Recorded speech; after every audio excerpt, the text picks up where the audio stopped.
Mais um Mega TV no ar.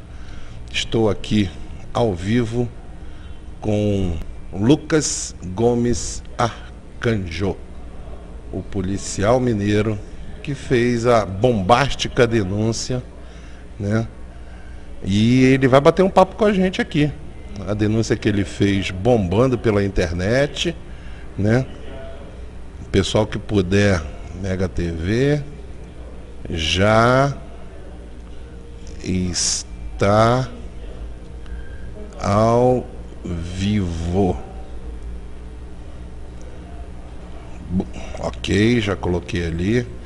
Eu peço ao pessoal que esteja acompanhando para, por favor, ajudar na divulgação, tá? Pessoal que puder ajudar aí na divulgação, por gentileza, ajude, porque o papo hoje é especial, né?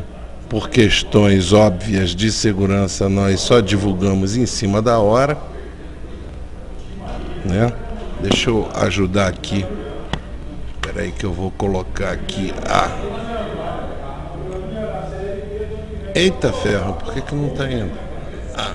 Eu que apertei errado. Eu que estava apertando errado.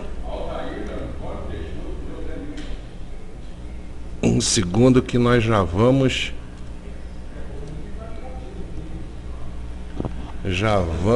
começar o nosso bate-papo aqui. Já vamos começar o nosso bate-papo. Estamos aqui ao vivo com o Lucas Gomes Arcanjo, o policial de Minas que fez a denúncia que explodiu aí pela internet. E nós vamos começar esse papo aqui com ele, né? Pedindo ao pessoal que ajude a divulgar, né? Ontem nós começamos muito tarde, porque estávamos lá em São Paulo cobrindo o evento da Dilma e começamos tarde, já eram 11 da noite. Hoje nós começamos às 9h15, né? Então estou pedindo ao pessoal que puder ajudar aí na divulgação, que por gentileza ajude a compartilhar. Compartilhar é o segredo da nossa força, né? Estou vendo que o pessoal está começando a entrar, falta Virutê, falta o Turquim, falta uma galera firme aí que nos acompanha desde o início. E aí, Lucas, tudo bem? Tudo tranquilo? Gente, eu fiquei sabendo aqui de uma coisa fantástica. Essas denúncias, elas não começaram agora, não. Isso começou em 2002, não foi, Lucas? Final de 2002. Final de 2002? Final de 2002. Depois do começo do governo de Aécio Neves. Ele já chegou e já começou a mudar a casa e rapidamente montou um cartel, praticamente, beneficiando várias empresas. E aí, como aquela mudança foi trazendo problemas, nós vimos uma estrutura deteriorando. Só que essa estrutura deteriorava a administração do Estado, mas beneficiava um grupo de empresas que enriqueceram rapidamente. E a gente estava sendo usada apenas para beneficiar essas empresas e a gente tinha que ficar calado. Só que a maioria fica calada realmente. E, na realidade, se você falar, você é automaticamente transferido. Mas em 2003 eu fiz um relatório, porque aquilo... 2003? Na realidade, no final de 2002 eu já comecei a fazer um relatório das mudanças que estavam ocorrendo, e essas mudanças ocasionavam desvio de dinheiro dos cofres públicos, arrecadação de taxas. E aí fui fazendo esse relatório e fui descobrindo que essas taxas eram direcionadas às empresas e que, na realidade, estava sendo uma formação de um caixa 2, porque era inadmissível que certas empresas não pagassem as taxas que todo mundo pagava. E aquilo ficou gritante. Era uma coisa clara. Porém, a gente não podia falar nada, porque cada vez que falava era uma opressão que era sentida rapidamente, sabe? Gente, papo hoje vai ser muito interessante. Ô tchê, chegou, hein? Estou aqui com o policial de Minas, o Lucas Gomes Arcanjo, e ele está contando pra gente aqui coisas muito interessantes, que a velha imprensa deveria ter vindo procurá-lo, né? Se fosse uma imprensa séria e que tivesse interesse em realmente informar o distinto público de notícias importantes, porque uma notícia como essa é uma notícia que envolve um candidato à presidência da República, né? E a imprensa não está dando bola.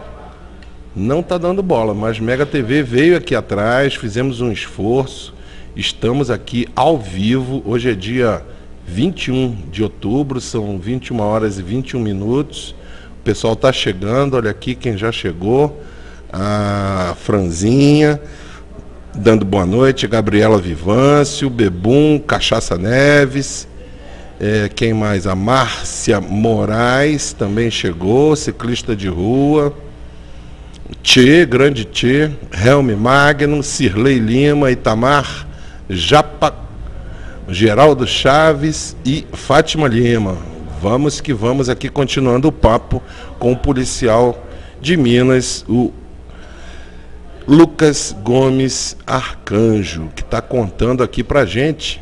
Pessoal que está chegando agora, é importante vocês registrarem isso aí. As denúncias dele tiveram uma ampla repercussão agora, mas ele começou a fazer essas denúncias em 2002.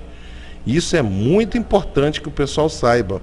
Foi em 2002, no final de 2002, né, quando começaram a ocorrer mudanças, né, na área do Detran. É isso. Todas essas denúncias envolvem o Detran. Envolve o Detran. Né?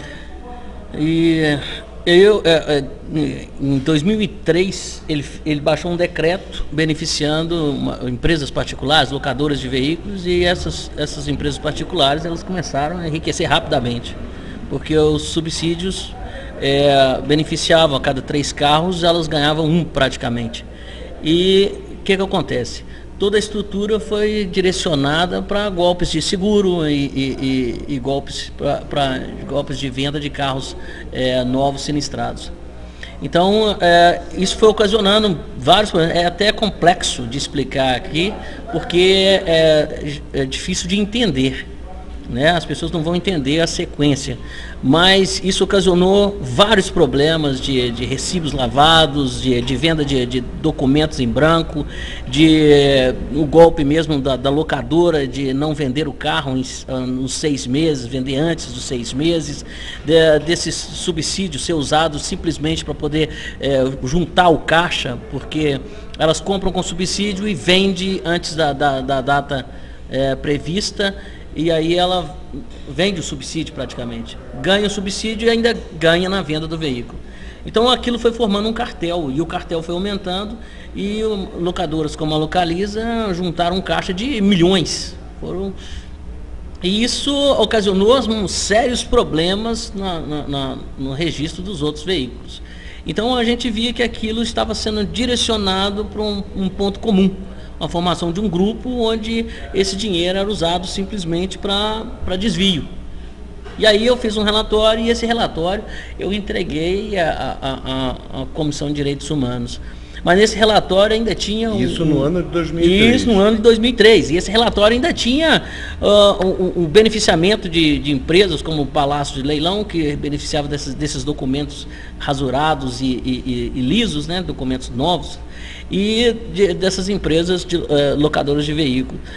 E o que acontece?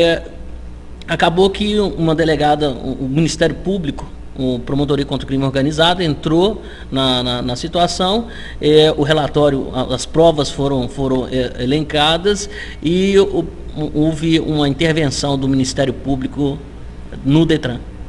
Essa intervenção foi uma exigência mesmo de ação da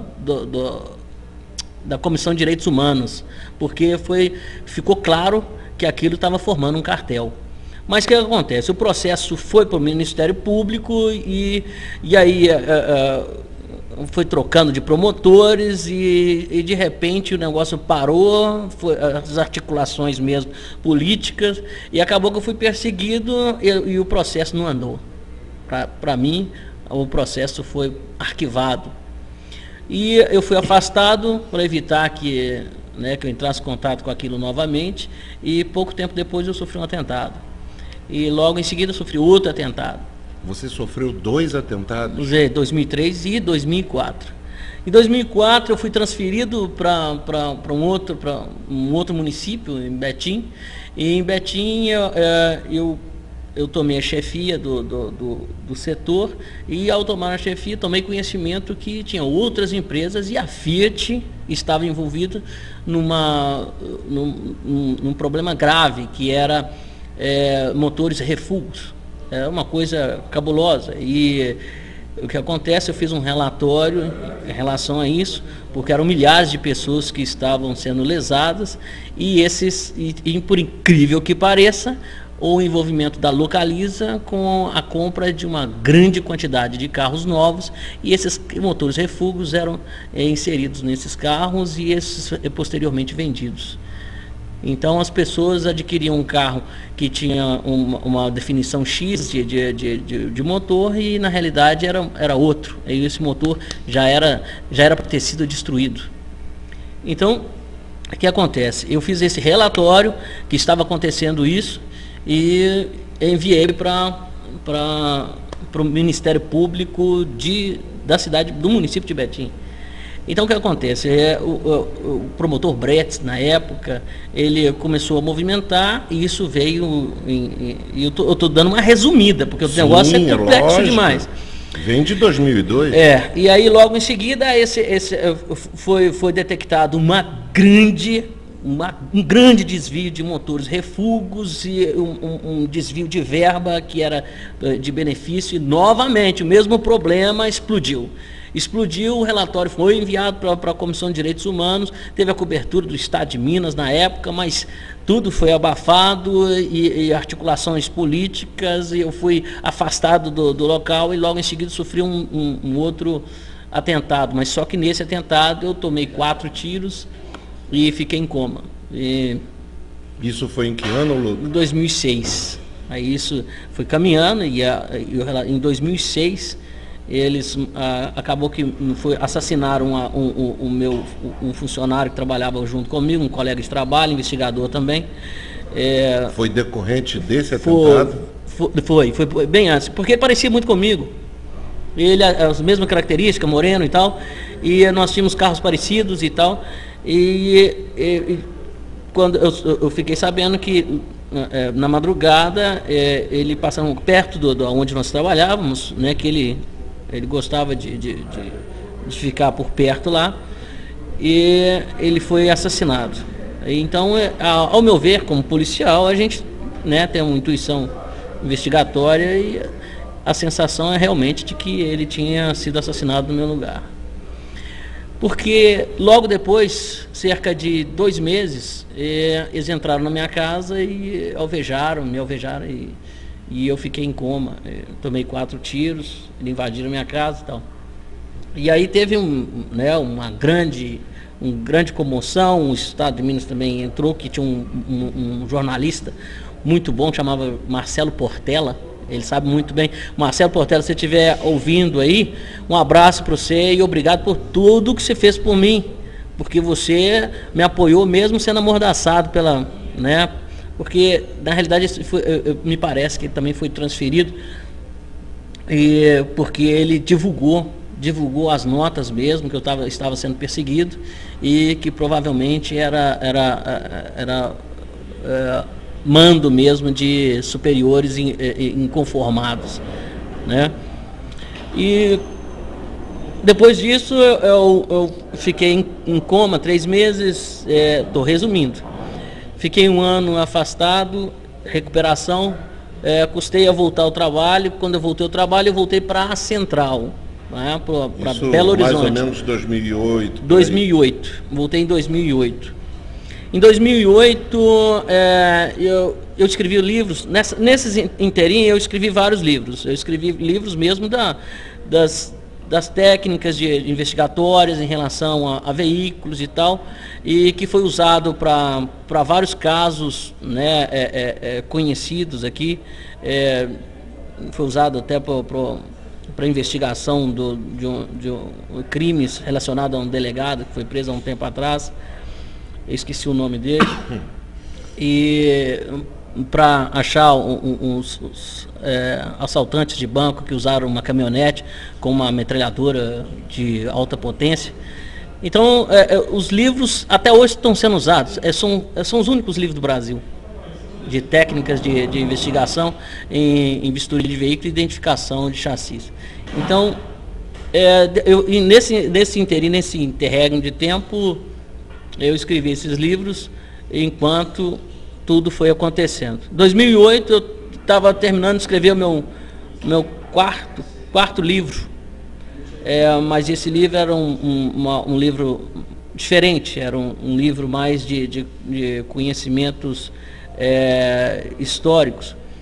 E, na realidade, eu sempre dava aula na academia de investigação na área de veículos e pegava sempre as documentação para mostrar aos alunos como é que funcionava os golpes de seguro, os golpes de alienação fiduciária, e etc. e tal. E o que acontece? A gente, como eu atendia muita gente e tinha um setor de verificação de originalidade, eu entrei em contato com certas irregularidades gritantes de desvio de verba, de uma máfia, da formação de um cartel. Na realidade, eu já sabia, eu só não queria entrar mais em embate com esse governo, mas eu sabia que estava acontecendo, eu não queria que aquilo chegasse até mim para que eu não tivesse que tomar providências, mas não teve jeito. Como eu estava mexendo com verificação de originalidade de veículos e o setor tinha que fazer esses procedimentos, acabou que eu entrei em embate e descobri um novo cartel, uma usurpação de função pública, beneficiamento de empresas e de lavagem de dinheiro. E aí eu avisei meu chefe, que era um cara muito sério, foram dois chefes muito sérios, o Dr. Cláudio Uti, um cara muito sério, muito correto, e o Dr. Robson Lima Góes, também um cara muito sério, muito correto. E eles ficaram até receosos, mas eles endossaram o relatório que eu fiz pedindo providências. Quando eles pediram providências, foram afastados. Automaticamente afastado. E aí teve um outro embate. E nesses relatórios, um deles é um relatório diferenciado que eu passei para a Comissão de Direitos Humanos, que envolvia a rádio de Aécio Neves e vários veículos de luxo que estavam sendo inseridos, né, no domínio dessa rádio. Gente, eu tô vendo que o pessoal tá vindo, tá crescendo a audiência. Nós estamos ouvindo Lucas Gomes Arcanjo ao vivo. Hoje é dia 21, hoje é terça-feira, 21 de outubro. São 21 horas e 34 minutos. Ô Lucas, olha só aqui a quantidade de gente te desejando sorte, firmeza. A Cirlei dizendo mais que corajoso. O Cisco Zapa, parabéns moçada pela corajosa iniciativa. Quem mais que mandou aqui um grande abraço para você aqui? Parabéns, Lucas, pela sua coragem. Que Deus te proteja. Estamos com você. É a Fátima Lima. O Adalberto também, Leão Sanches, está falando de uma outra questão que é a do Protógenes, 645 cidades com resultados iguais. O Cisco Zapa, eu já falei, parabéns moçada pela iniciativa. O Adalberto Leão dizendo o seguinte, Adalberto Leão Sanches, desembargador recebia dinheiro para livrar traficantes, quadrilha do Titio do Aécio, do Tolentino. Né? Ele, na realidade, nós sabíamos desse envolvimento. Eu liguei o envolvimento, mas tinha uma investigação da Polícia Federal, uma investigação de Alpinópolis, E no Detran eu fiz um relatório em relação a esses veículos que acabou sendo ligados, porque o Tolentino ele funcionava como um despachante na área desembargador. Isso, é um despachante de traficante. Então ele fazia de tudo. E uma das funções dele era lavar o dinheiro. O primo do Aécio, ele é um despachante de traficante. De traficante de drogas. E ele também fazia essa movimentação de registrar os veículos caríssimos, né, veículos importados, em nome da rádio de Aécio Neves. Eram mais de 20 carros na época. Eu vou pedir aqui uma pausa, porque o que o Lucas está contando aqui é muito sério. Lucas, o pessoal aqui, olha só, o Daniel Torquato colocou ali às 21h30 e nós estamos às 21h36. Para entender o caso do policial que denunciou a Aécio, ele colocou o link do Viomundo, que já esteve aqui te entrevistando. Sim, já esteve aqui. E então eles colocaram ali o link do Viomundo. O Luiz Bento, Motores Refugo, seria uma espécie de segunda linha, é isso? Na realidade, o que eles tinham que destruir, os motores com problemas, eles voltavam esses motores para a linha de montagem. Ou seja, colocavam, davam lá, faziam alguma gambiarra no motor e o motor... colocava ele de novo e como tinha... empresas compravam lotes de veículos, igual a Localiza, comprava milhares de veículos de uma vezada só. Isso para ela não fazia diferença. Ela ia ganhar com o subsídio. Quem era o prejudicado? Era o usuário. O consumidor. Que corria risco de vida. Corria risco de vida. O Marco Túlio está perguntando o seguinte: você conta com o apoio da Polícia Civil de Minas? Algum delegado está junto de você neste caso? Olha só, tinha na época alguns delegados que me ajudaram e outros, né, que acabou recuando, desviando o foco. A maioria tinha medo, né, de ser transferido ou perseguido de certa forma. E um deles, que era o Dr. Walter, pegou um relatório e falou que ia tomar providências. Em uma semana ele foi encontrado morto, com um tiro na cabeça. Desse delegado? Dr. Walter. Ele trabalhava no Detran, e eu pedi o apoio a ele, entreguei o relatório a ele, que deixava bem claro esses desvios, beneficiando a empresa Localiza, e logo em seguida, logo uma semana depois, ele foi encontrado morto. Em que ano foi isso, Lucas? Eu não tenho certeza se foi em 2007, 2008, não lembro. Foi um pouco depois do atentado que você sofreu? Sim, foi. O Dr. Walter... Depois do segundo atentado que você sofreu? Depois do segundo atentado.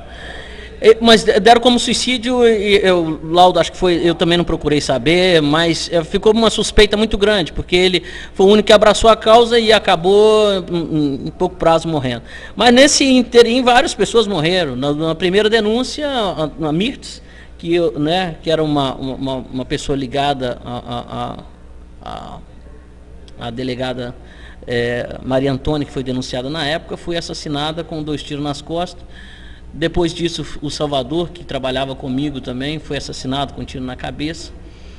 Depois, o Dr. Walter também veio a falecer com suicídio, né? Não tenho como precisar, mas acho que foi suicídio.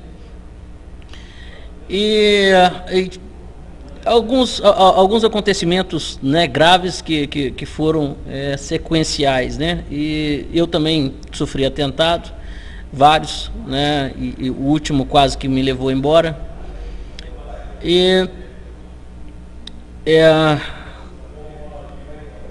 Eu parei eu volto, mas isso me deixa engasgado. Calma, Lucas, calma. Primeiro, eu já te agradeci imensamente por você ter aceitado bater esse papo, né? Eu tomei todos os cuidados, você viu que eu só divulguei o bate-papo nosso ao vivo na hora que você chegou aqui, né? Eu fiz tudo aquilo que é possível ser feito para que não fosse exposto você mais do que você já está exposto. Mas no aspecto de segurança eu tomei todos os cuidados para que não ocorresse nada de anormal. O pessoal... O que me irrita, o que me deixa mais é porque as autoridades que foram denunciadas e que foram provadas, e até tem inquérito delas na corregedoria, se tornaram chefes. Ou seja, as pessoas que deveriam responder por delitos e crimes foram galgadas, agraciadas com cargos de chefia. Isso, foram agraciados com cargo de chefia. E acabou que os processos foram procrastinados, prevaricados, e eu fui afastado e considerado uma persona non grata, como se diz. Aí me legaram ao ócio, ao limbo praticamente, para evitar que eu tomasse conhecimento de qualquer outro fato irregular e denunciasse.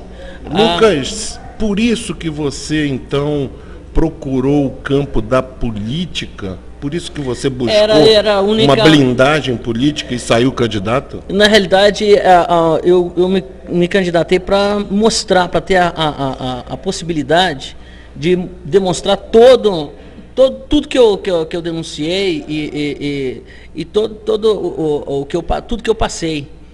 Mas, na realidade, eu não tinha muito, né, dinheiro. A minha campanha foi feita com praticamente R$500, né, que foi...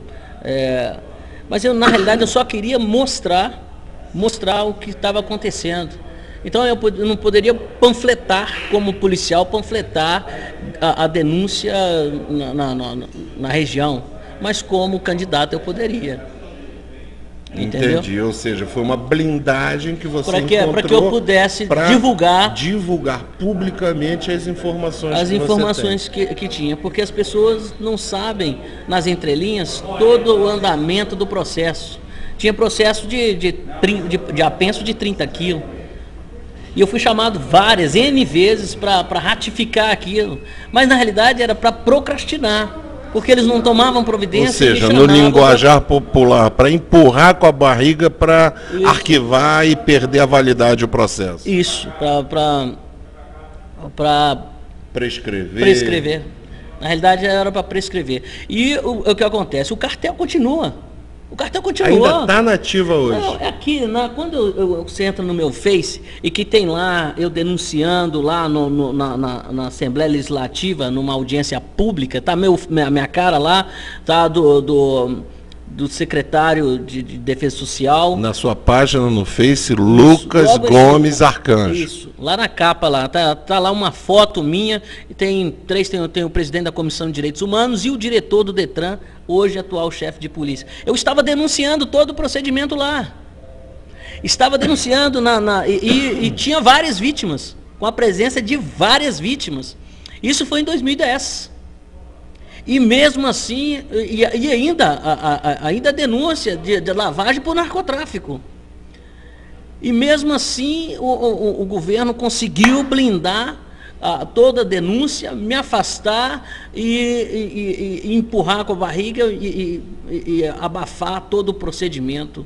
O procedimento foi considerado, mesmo provando com filmagens, com documentos, com mídia, com tudo, foto, filmagem e documentos de papel mesmo, de mídia, eles empurraram e arquivaram o processo. E o processo na corregedoria, eles transferiram o processo com uma portaria me acusando de insubordinação, por ter dado conhecimento à imprensa. Fizeram como se diz, desvirtuaram o foco. Desvirtuaram o foco porque estava claro que que estava desviando milhões, né? E como eu provei que saiu na imprensa, desvio de milhões, e eles montaram um sistema chamado SRPR. Na realidade, é para evitar que empresas de grande porte, por exemplo, concessionários e tal, não levasse o veículo para poder fazer a transferência. Nisso, eles faziam transferências diretas. A transferência direta, ela não paga taxa, o que deveria pagar. Essa taxa era revertida para as autoridades. Gente, olha. Caixa de campanha. Quer dizer, desviava dinheiro do caixa, dos cofres públicos para outros fins. Então eu provei que isso estava acontecendo. Gente, olha só, Lucas, aqui o pessoal está participando ativamente, né? A Franzinha dizendo,